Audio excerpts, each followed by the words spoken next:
91 সন থেকে জাতীয় পার্টি করতাম। মোহাম্মদ নুরুল ইসলাম খলিফা। আমি 91 সন থেকে জাতীয় পার্টি করতাম। বিভিন্ন সময় বাস্তবতা নির্বাচনের লাগে আমি জর্জরিত ছিলাম বা থাকতাম।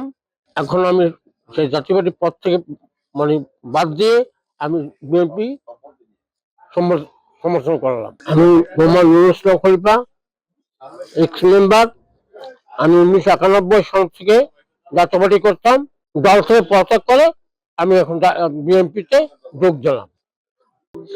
বিএনপির আদর্শ ভালো, এই বিষয়ে ভালো লাগছে বলে আমি তাকে যোগ দিলাম। বিএনপি রফিকুল ইসলামের আদর্শ এবং তার নীতির উপরে আমি তার সঙ্গে হাত মিলেছি এবং তার দল যোগদান দিয়েছি। জাতীয় পার্টির আদর্শ ভালো না পেয়ে আমি বিএনপিতে যোগদান করলাম।